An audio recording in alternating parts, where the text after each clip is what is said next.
Kia ora, everybody, what's up? It is Robett. Welcome to Robett Live. In America, it is Tuesday. In New Zealand, it is Wednesday. And we are lucky enough to have, we've got our first international guest, Mark Fidelman. How are you, buddy? I'm doing well. I'm the first international guest, huh? Yeah, Wonderful. we've expanded out of the bubble of New Zealand and we're going virtual. For those who don't know, I'm going to read a little thing. It's extremely impressive. So just give me a second while I give you a bit of biography props, which I've copy and pasted from a very credible website. Mark Fidelman is the CEO of Fanatics Media, a full-service digital marketing agency with a focus on B2B and B2C influencer marketing. Very interested to get into that. Mark has also been named by one of the top 20 influencers of CMOs by Forbes magazine, a top 25 social media keynote speaker by Inc. magazine, and Huffington Post top 50 most social CEOs. Yada, yada, yada. Weapon, weapon, weapon. You know what's going on with the media social content space, so let's get into it. Where are you and what's going on, buddy? So I'm in Los Angeles, and by the way, my experience with New Zealand was phenomenal. So love my experience there. Where'd you go? What happened? I went to, and I'm going to remember, the one place I wanted to go, I didn't go, but I went to Christchurch. Yeah. And there's a few other cities, but I never got out in the country where the Lord of the Rings was filmed or any of that, unfortunately. But when I go back, I'm definitely gonna do that this time with a significant other, I hope. There you go. I grew up in Christchurch, so know this spot pretty well. That's cool, man. I didn't realize you'd gone there already. Oh yeah. And so for those, how would you describe yourself? About 6'1", 180 pounds. This isn't the dating line, right? No, not this show. It's too early. It's only 7 o'clock in New Zealand. That's fine. Okay. All right. So what I do is I'm a student of marketing, just to be serious for a moment. And I'm always looking for ways to provide my clients with low-cost ways of driving the right customer, educating them, and to get them to buy if that solution is appropriate for them, whether it's a consumable, whether it's a B2B service, whatever it is. You really want to educate your audience, and I look for very inexpensive ways to do that. I look for ways to reach them, present to them in either an educational or entertaining way, and hopefully at the end of the day they see the value and they purchase. Now, so you're middleman on the content side of understanding marketing and digital. You obviously got the podcasting, which is up and running. The media landscape in New Zealand, it's caught up a lot over the last decade. I mean, if we rewind back, originally we'd get Sally Jesse Raphael shows a year late. We'd get Ricky Lake, we'd get Oprah, and it'd literally be a year or two late. And now we've got down to the spot where the Last Dance came on the other day, and within, I think it was about 7 hours, it was then in New Zealand. So we've successfully managed through digital technology and media to be able to, I guess, catch up in many ways. The landscape right now in America, when it comes to marketing with COVID, what have you seen happen specifically across what different pieces? Because New Zealand, it's really interesting because New Zealand, where everyone's gone to zero, but then I'm intrigued with your take on the ecosystem here with how that's bubbling away. So from what I could tell, there are a few industries that are spending more money, but across the board, it's probably down 50%. And I'm actually going to shoot a video right after this to put on LinkedIn that goes through the statistics. So finally, there's been some companies that have been out there. They went out and surveyed a bunch of marketers, and they've got a kind of a view, at least in the United States, of what they're thinking. There are a few industries, the essential industries, also esports, that are doing extremely well, but they're the exception, not the rule. So, from my perspective, a lot of marketing is down, and probably should be, because if your customers can't buy from you, then yeah, you're gonna you stop trying to market to people, or at least the marketing that you put out there is more branding and waiting for this thing to end, or slowly start to allow us to be out of quarantine. And they're branding because they want to stay ahead of their competition, so that when it does, we're out of quarantine, they're ready to hit the ground running. It's been really interesting watching the response from brands, right? It feels like every single business has done the same copy paste video. Yeah. soft piano in the background, moving shots of empty spaces, or high fives and handshakes of what life was. And it was quite weird because I saw the first one and almost like they won by default because they seemed to have got it right. And then I saw another one and another one and another one, and then funnily enough someone sent me a link, I think it was yesterday, and it was a montage of every single big brand that's done a TVC in this last thing. Basically, let's go buy B-roll footage, voiceover, chuck it on top, since for 50 years we've been serving the people, and since 1972. And it was just quite interesting that in the same moment 100 different creatives kind of came up with the same idea. And I really thought it'd be a little bit wider, but I think you're exactly right to the point on brand building, because what I've seen from my side is a lot of people going for the kill and execution on transactions to try and sell now, instead of realizing that it's about empathy and brand building with love and depth. How do you think has it been the same vibe here in America? Like what have you kind of seen from, I guess, the approach of those that are creating content in terms of a B2B or B2C aspect online? Yeah. So first of all, I mean, you saw that video. You're seeing a lot of the videos being homogenized about COVID, but I check my inbox every day, or at least for the first couple of weeks, and it was hundreds of people, even if I associated with them one time, that gave me an update on the email company. Yeah. Yes. Yeah.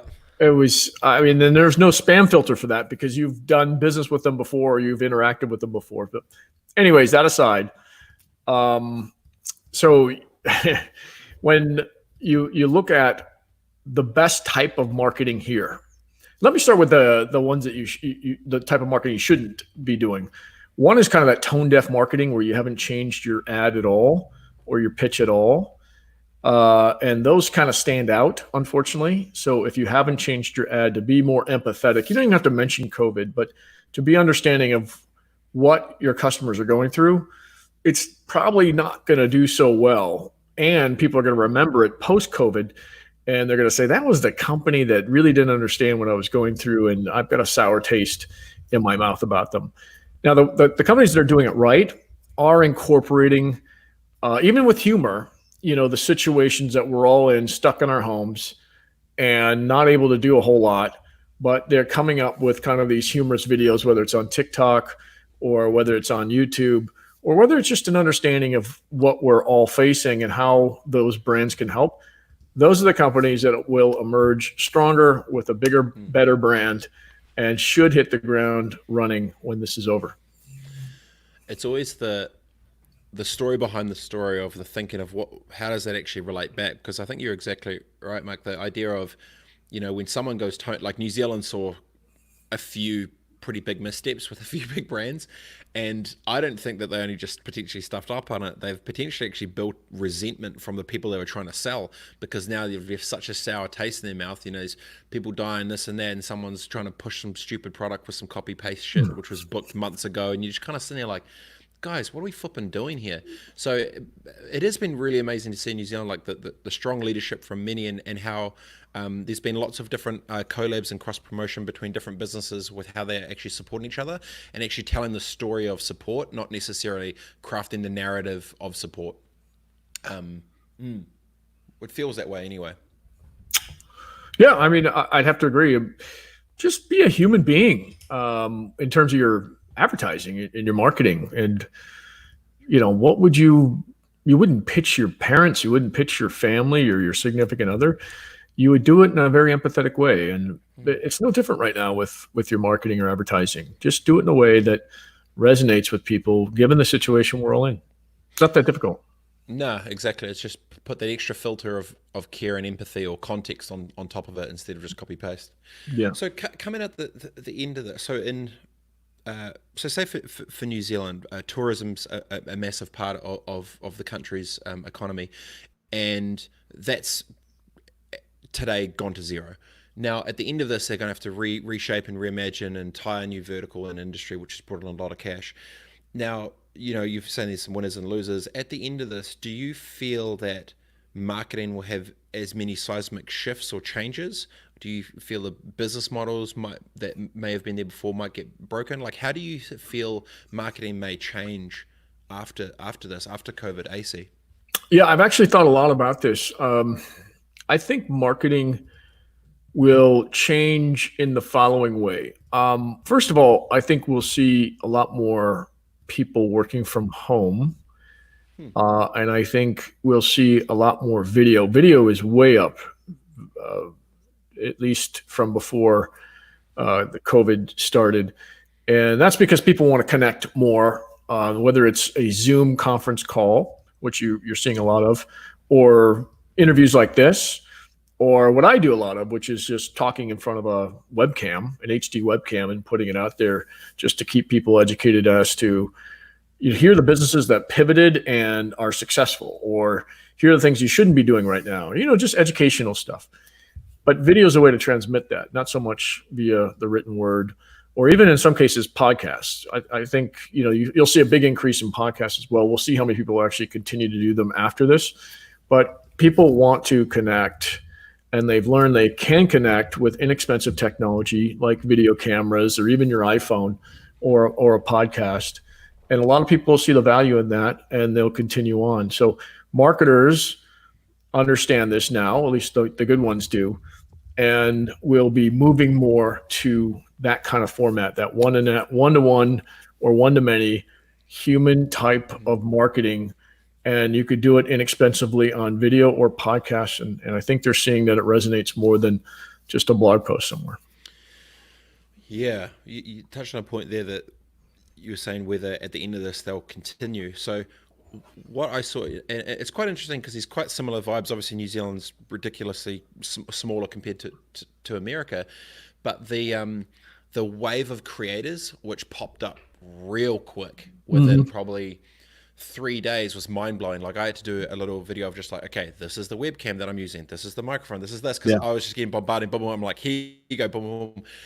And just full of like web summit here, interview with this, boom, boom, boom, all these new creators. And then to your exact point, Matt, I was thinking, well, when this is done, are you only doing this reactionary because you're either, you need to stay relevant in the public eye, you need to try and sell some shit, you need to do whatever. When this is finished, will you keep that consistency? And if you don't, will you actually potentially lose out favor because there is no consistency to it. There's no ongoing care. So I'm kind of think there's going to be, this first wave everyone's rushed in, and already I've started to see a bit of a drop off of like one or two that tried it, and it kind of I bring back to this thing of like, you've all got the same time, we've got the same tech, but do you have the talent? And a lot of that talent pool that thought they could have already realized by the second or third week they couldn't. And on top of that, the creators who thought they were really creative all of a sudden are stuck there. They've got the same assets as everyone else, which is time, the microphone, and a camera. It's like, well, what are you going to do with it? So in a weird way, I think this is almost forced. It's brought up some new creators which probably never had a voice before, which is awesome. But simultaneously, I feel that it's exposed a lot of creators who have done it just for doing it, not are actually doing it for the right reasons. So I think there's going to be quite... Post this will be interesting to see that drop off of, like it was in the app store of like, I've got an idea for an app, and there's this wave, and then now you've got that next thing. So I'm wondering from a creator's side where you think that will go. Yeah, I don't think this is any different than you go into your gym on New Year's Eve, or I'm sorry, the day after New Year's Day, and you start to see an influx of people that want to get fit. And a lot of these people won't see results for the first couple of weeks because, it takes a while to get fit. And the ones that are less disciplined start to drop off. The ones that stay disciplined and start seeing results after the first month or 2 months or 3 months, they're the ones who are more likely to stick with it. But, ultimately, I think you're right. I think of the ones that have started during COVID, I'd probably say 10%, survive beyond 6 months. It's not going to be a lot. What people need is a community around them. They need to see that people are interacting with them with these videos. You got to give it 90 days. You can't expect the audience to happen unless you already have one within 30 days. You got to give it 90 days, and you really have to get some feedback from your audience as to whether this matters to them or is relevant to them or provides value. And then even beyond that, you've got to be kind of entertaining or educational or interesting. And if you can't combine all that and you're not that person, then you work with influencers, or then, you figure out something else to do. And it's not easy. No, it's always funny. It'd be, in the media landscape, people videographers where we think, oh, if I just get this camera, then I can do it. If I just get this next red 8K, then I can finally be it. It's like, no, no, Yeah. no, no, no. No, it's creativity with the thing. Like one of my ones that I was always really proud of is I had like an iPhone 7 and I got to 1.7 million people just using social stuff, but through the phone with no spend or zero ad. I'm like, if I can do it with this, and I stubbornly, because I was a bit of a dick about it, I just kept that for like way longer than I needed to, and it had a cracked screen and all the rest of it. And every time I would sit there with someone and they would complain, I'd just look at their phone, and as soon as I saw it was better than an iPhone 7, I was like, you've actually got no excuse. Because it's not necessarily that, tech is just a tactic. What do you then do with it? What's that thinking behind it? What's, just all those other bits and pieces. That's kind of cool that you've seen it kind of the similar way. One of the things I've been maybe ask you on is, with all these creators and people and businesses, them gone remote, and then all of a sudden there's these new different revenue streams that are trying to come on digital sort of channels. What are some of the biggest, I guess, pivots you've seen from either traditional to digital or digital that have created new products and services? Have there been any things that have surprised you around different ways or businesses people have pivoted to be able to try and actually not only survive but potentially thrive and create new revenue streams through this? Yeah, and I'm highlighting a lot of them. One of the ones that come to mind are, escape rooms. Obviously, escape rooms in this environment, and I'm sure you have in New Zealand, aren't going to survive because people need to be in an escape room when they're all together, and it's, there's no way there's 6 feet of separation there, and then you've got this whole disinfectant issue. So one company in Canada decided, well, since we can't have people come to our escape room, we'll send an escape room-like experience to them. And so they came up with Escape Mail. So you get a package every week or every month, depending on your subscription. And it's got these types of puzzles that you have to solve in order to get out of this, fake, escape room, if you will. And, a lot of parents like that type of thing, keeps the child's mind active without having to, allow them to play on the Xbox for too long. So that's one company that pivoted pretty fast and did it successfully. Their subscriptions are way up, and I suspect it'll be a new business model even after this is over. Another one that I could think of are, any kind of company that is concerned about local environments. There's this company, or local businesses. There's this company in Seattle that was selling their products in a retail store, and they came up with the idea of designing a local box, and this would be a box that you would ship out to people with local products. So if you want to support your local neighborhood, these neighborhood stores came together and they put one thing in a local box. I think it was called Seattle Box or something. And then they sold subscriptions to that, and they'd be sent every week, one product from each of these stores. So that was very innovative and very creative. And a lot of people that wanted to support those local stores would subscribe to it and receive this box. So those are two use cases that I could cite right now. If you go to my LinkedIn feed, you can see I'm covering it. As soon as I see a new one or a series of new ones, I posted in a video like this. Yeah, it's been quite brave watching a whole lot of different lateral thinking across different verticals or ways that they can kind of craft new revenue streams on online and virtual. One of the ones I was thinking about yesterday, I might be keen to get your take on it, is what happens with summits and music and conferences, right? Like when there's 1,000 different businesses, but everyone's doing their calls on Zoom or Google Hangouts or Microsoft Teams. How do you think these brands are going to, seep through culture and experience in digital ways virtually? Like how do they scale that care and feeling and empathy of the brand, or the, you know what I mean? Like it's almost like, in a weird way, it's almost a corporate has the same opportunity as a startup now to infuse culture and into brand. Do you have any thoughts around how this new virtual environment of business or marketing is potentially going to shape or change? Yeah, I mean, I'll use another example of a company that gets it. Airbnb, most people aren't traveling, so they're not renting somebody else's homes. And they have this part of Airbnb called experiences. And again, you had to travel, you had an experience with some local company that took you out to deep sea fishing or something like that. Well, now they just released, I think last week or maybe it was 2 weeks ago, called online experiences. So you could listen to a concert, you could listen, all out of somebody's home. You can watch a magician do magic tricks. You can learn how to be a magician. Just about anything that you can imagine that can be shown online via video.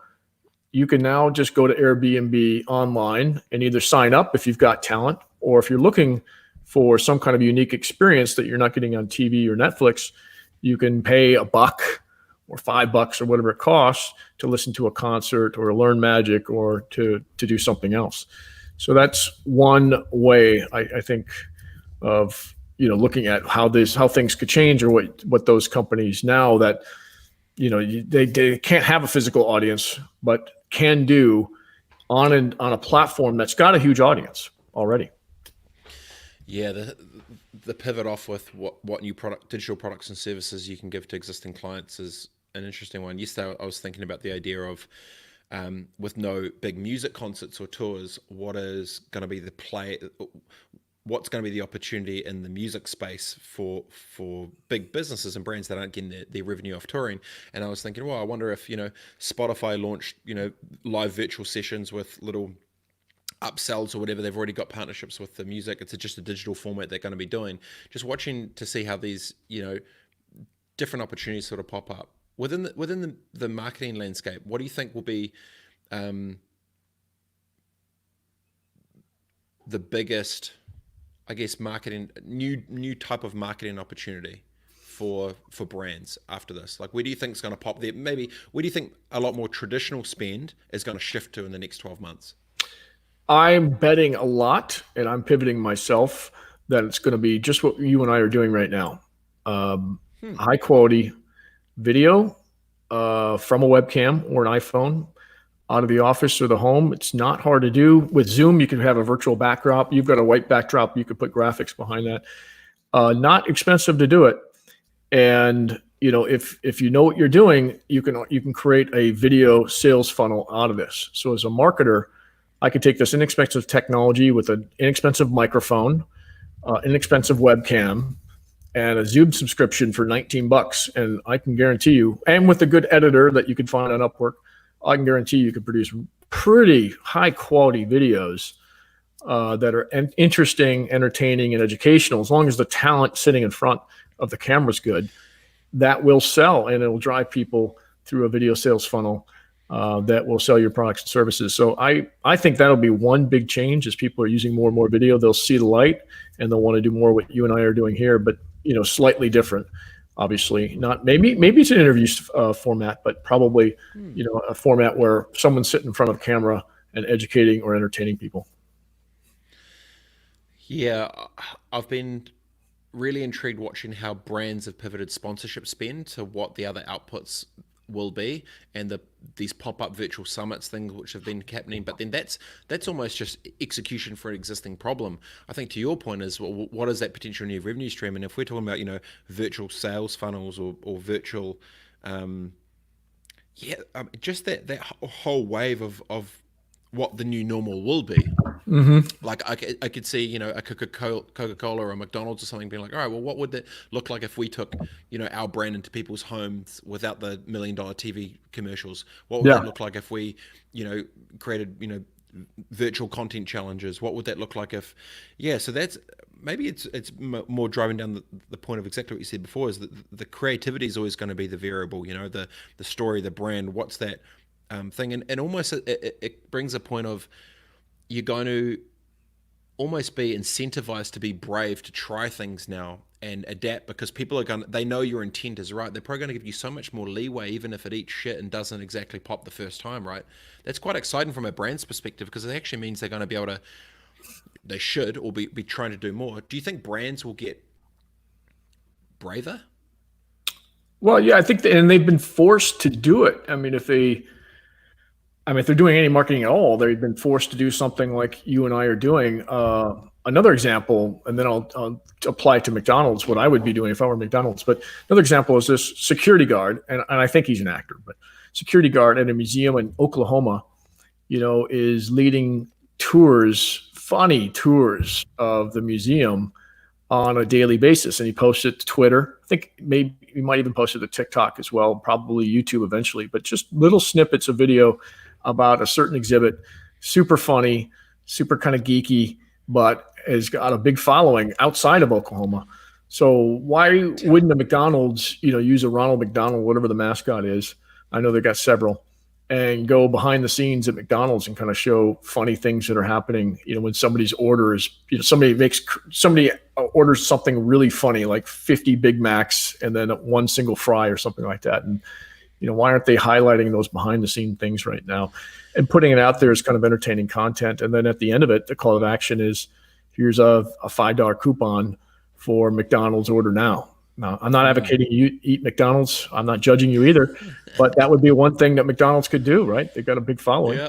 Well, on Tuesday in New Zealand, at midnight, the drive-thrus become open again. So the KFC, we're big fans of the KFC, and I think we're going to have traffic jams at midnight on Tuesday in New Zealand.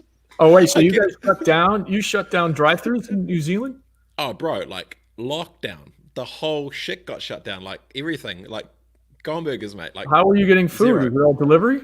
Supermarkets. But wait. Things. Hold on a second. So you can go into a supermarket and be exposed to people, but not a drive-through.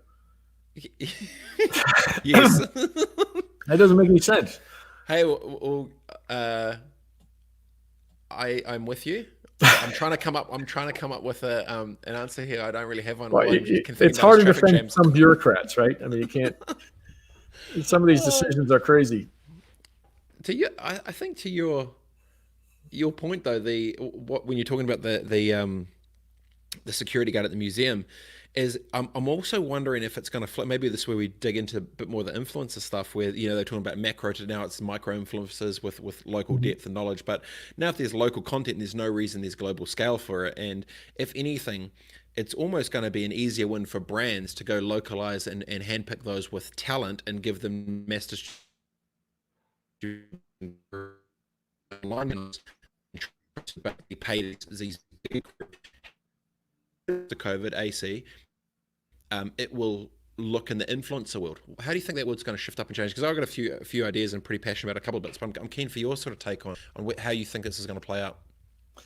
In the for influencers? Yeah. Good question. So, influencers do a lot of this already. They're used to pulling out their phones and doing little funny things. And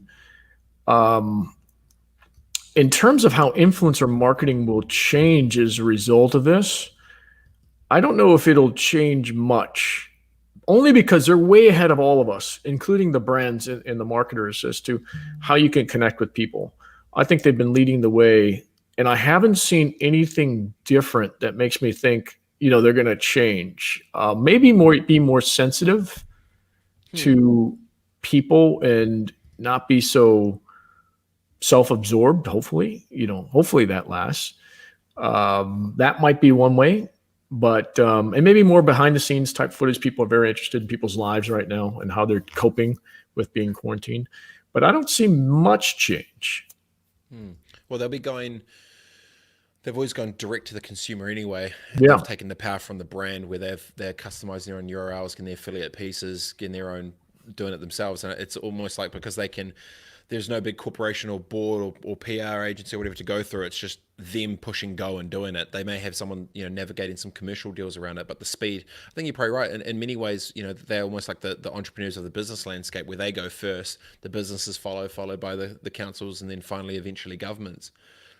I'll be interested to see what new models influencers themselves potentially come up with how they can take more control of their own destiny for it, if they know that there's going to be a big. I'm actually wondering as well if brands are going more online and virtual, and that's a space where it's going to be converted off social. And if influencers are already in that space anyway, I'm wondering if there's going to be some ninja moves to actually try and take away spend from other agencies or PR companies or whatever else as well. But it'd have to be at some type of collective effort or model for influencers, not necessarily, just a media buying agency or something. I think that'll be interesting to play out. It'll be I'll be wondering if there's a gnarly creative influencer who's also got a good commercial head on their shoulders to be able to try and navigate those two worlds.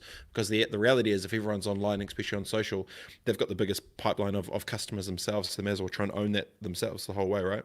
I think a lot of influencers are doing that. And then if you switch to brands, I mean, they didn't really recognize it before. I mean, there are a lot of brands that work with influencers, but why didn't they become an influencer in their own space? I think you can make a case that brands will say, okay, we now are connecting directly with our customers because we're forced to, and we understand how influencers have done it in our industry.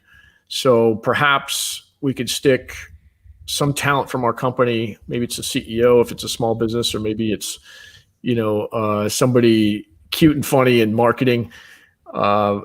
For a bigger business, we could stick them in front of a camera and kind of let them go wild. I don't know if corporations are there yet because they're so worried about the legal implications of what somebody might say if they're an employee. So we'll see. I do a lot of business with companies, and I do put talent in front of the camera, and we're very careful about what they say. But I say, hey, you still got to be entertaining. You still have to be educational. Just have somebody in legal review the script ahead of time if you're in an industry that is, kind of sue crazy here in the US. I don't know if outside the US it's as bad. New Zealand's pretty. We don't have laws. We have suggestions. Nice. Well, it's probably a better, unless they're legally enforceable, it's probably a better system. What part of you obviously you working with these big customers, these big brands, big scale, the rest of it. What part of the whole ecosystem right now do you think is broken? What part of marketing you think is just stuffed? There's so much. Okay, what's not broken? Maybe we can. Oh, it's not broken. I think what's not broken are, we know email works. We know advertising on Facebook works. We know things work, but we're not very good at what I call attribution, meaning you're doing all these things. What is really moving the needle for you?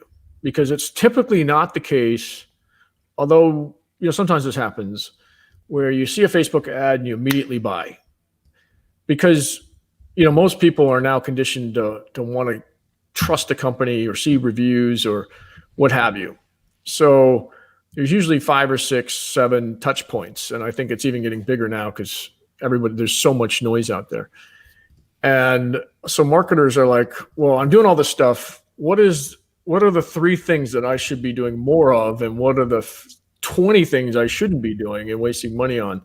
And that attribution, I think, is a problem most marketers are trying to solve. And it's not easy, man. You can't really tell if somebody looked at a billboard and then got home and saw an ad on their phone and then purchased, right? It's literally impossible unless somebody answers a survey, which, good luck connecting all those dots. So I think that's what's broken is kind of what works, what doesn't. There are some things, obviously, that you can measure and you can draw some inferences from. But as marketers, we're spending a lot of money, and it's hard to kind of gauge what the ROI is of a single thing that you're doing. Yeah, I would agree. It is tough, and especially just the pricing on a lot of it as well. It's like, how do they justify that for no tangible actual numbers on the backside of it? If you're a small business right now and you haven't embraced digital and Facebook and all the rest of it, you haven't done too much. If you were a traditional small business wanting to play you wanted to start marketing in this new world, what would the first place you'd go to? So who's their target customer? Would it be consumers or businesses? A B2C small business in New Zealand. I know a hairdresser from a small suburb of Auckland, or a gardening service or something.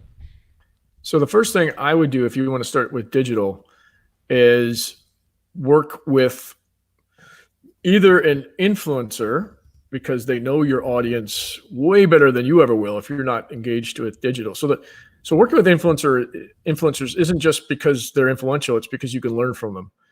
So you learn from the influencer how they're engaging and talking to their audience. You collaborate with them, and you learn and watch and say, okay, I learned all these things about my customers. Now I can apply them to my business. The other thing that you might want to do first that might be a little less expensive but more complicated is to create a bunch of ads on Facebook. Guess at your audience, unless you've got very good avatars and information about your customers. And you know what pixels are. You could take pixels from your website and upload, that your email list to Facebook and remarket.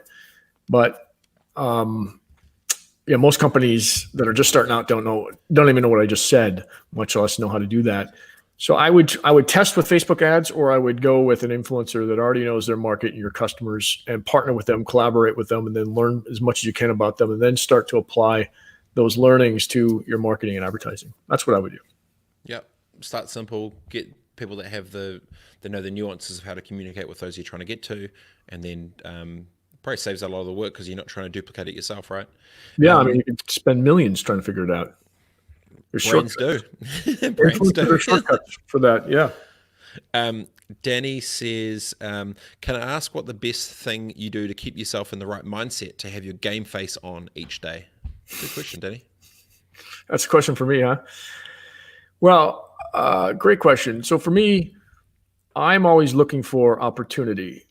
Even in this situation right now, I can assure you, you go back to 2008 and you look at all the companies that were born in 2008 during the last recession, Airbnb, Slack, there is a ton of opportunity right now.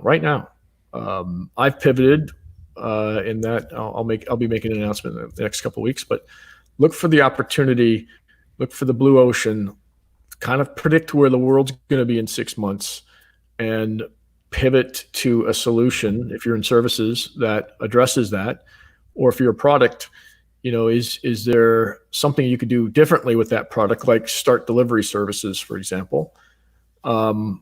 Just recognize what the world's going to be like in 6 months and make sure your product or service still fits in it. If it doesn't, then I suggest you start looking at changes.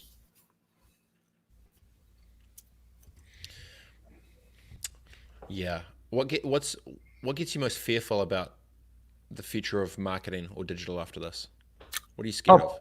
For me, I only see an increase, so I'm not really fearful. What I'm fearful of is the overall economy tanking like it has. And so the more that tanks, the more people are out of work. We'll be entering depression if we're not careful here. And maybe the stage has already been set for that. At that point, nobody's spending that much money. They go into a conservation mode. And, there are always going to be some industries that thrive. But for the most part, if people don't have a lot of money to spend and they're not consuming and they're not buying things, then everybody suffers. Mm. Sounds like you might move to New Zealand, mate. Yeah. I mean, if I had to be moved to another country, that would be one of the top ones on my list. That's for sure. That's the correct answer and a great way to leave it. I know you're a very busy man and you've got you've got a whole bunch of stuff on. So I really appreciate the time, man. It's cool just talking media, marketing, digital in the landscape, and knowing that New Zealand's not too far behind. So it's good to know that the thinking we're pretty much there. Yeah, I mean, it's a global world. There's no reason for anyone to be behind in New Zealand. I mean, especially if you're digital, you shouldn't be behind, really. Yeah, 100%. Dude, thanks for your time, man. I appreciate it, bro. My pleasure. Awesome, mate. See you soon. Okay. Peace. Mega smart man. Brand, storytelling, empathy with the creative, make sure it's got context. If you're a small business starting out, he's saying go with local influencers plus Facebook ads. So obviously that's where they'd put potentially not Google SEO, I think what he was trying to say. And then any of that stuff, if you don't know, literally just go to YouTube and you can be able to click and roll it there. Cool. I know this is a bit of an early morning session, but because in America it's 5 hours ahead, it was actually already midday in America, so this isn't too bad. But then if you're just waking up in New Zealand, then this would seem earlier than usual. So we'll get into the mix there, and we'd be doing it. One of the ideas that I've been having is it's cool that we have all these New Zealand thinkers, but exactly to Mark's point before, is now digital and everything's a global world. So why not try to get some different international thoughts as well? So later this week and next week, we've got a couple of different international guests who are going to be joining us. That have, seen some pretty big stuff and are pretty weapons in their own lane. So it's cool to get Mark on the show. Google him up and check him out there. So Fanatics Media CEO, founder, and one of Forbes top 20s CMOs on social.